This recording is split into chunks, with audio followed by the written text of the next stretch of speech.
ज्ञानवापी मस्जिद विवाद की चर्चा आज देश भर में हो रही है। कोर्ट ने भी साफ कह दिया कि मस्जिद में सर्वे से टीम को कोई नहीं रोक सकता है। जहां भी सर्वे होना है होने दिया जाए।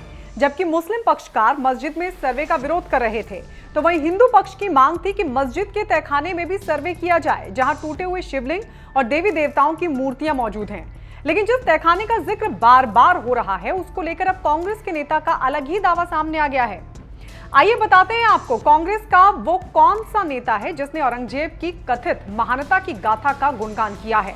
जिस ज्ञानवापी मस्जिद को मंदिर होने का दावा हिंदू पक्षकार कर रहे हैं, उस दावे को कांग्रेस के इस नेता ने भी माना, लेकिन उन्होंने अपनी कहानी में औरंगजेब को हीरो बना दिया है। कांग्रेस के इस नेता का नाम है पट्टाभी सीतारमैया, जिन्होंने ज्ञानवापी मस्जिद पर एक कहानी लिखी थी। जब वो 1942 से 1945 के दौरान जेल में थे, तब उन्होंने एक जेल डायरी लिखी थी जो 1946 में फीडर्स एंड स्टोन्स के नाम से छपी थी। पट्टाभी सीतारमैया कांग्रेस के अध्यक्ष रहे हैं, जिन्होंने अपने एक मौलाना मित्र की पांडुलिपि के आधार पर ज्ञानवापी को लेकर कई दावों के साथ ये किताब लिखी। आइए बताते हैं आपको पट्टाभी सीतारमैया ने क्या लिखा था। उन्होंने किताब में बताया, एक बार औरंगजेब बनारस के पास से गुजर रहे थे। सभी हिंदू दरबारी अपने परिवार के साथ गंगा स्नान और भोलेनाथ के दर्शन के लिए काशी आए। मंदिर में दर्शन कर जब लोगों का समूह लौटा तो पता चला कि कच्छ की रानी गायब है। अंदर बाहर पूर्व पश्चिम उत्तर और दक्षिण में तलाश की गई, लेकिन उनके बारे में कोई जानकारी नहीं मिली। सघन तलाशी की गई तो वहां एक तहखाने का पता चला।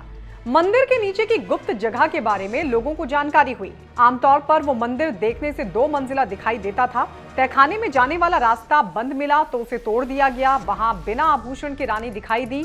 पता चला कि यहाँ महंत अमीर और आभूषण पहने श्रद्धालुओं को मंदिर दिखाने के नाम पर तहखाने में लेकर आते और उनसे आभूषण लूट लेते थे।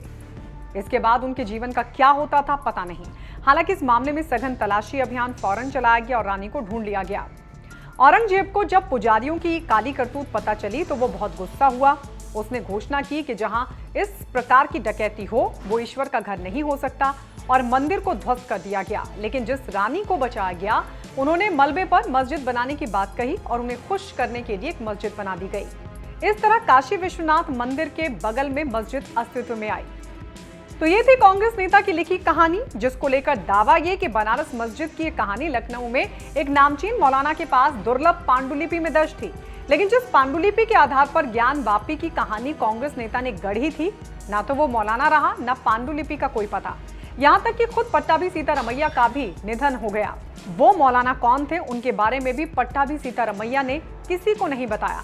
लेकिन हाँ, ज्ञानवापी को लेकर कहानी जरूर लिख दी। खैर, इस कहानी को हिंदू पक्षकार हमेशा से ही भ्रम फैलाने की कोशिश करार देते रहे हैं। अब इसमें कितनी सच्चाई है ये तो पता नहीं, लेकिन इस कहानी ने ज्ञानवापी मस्जिद विवाद को थोड़ी और हवा दे दी है।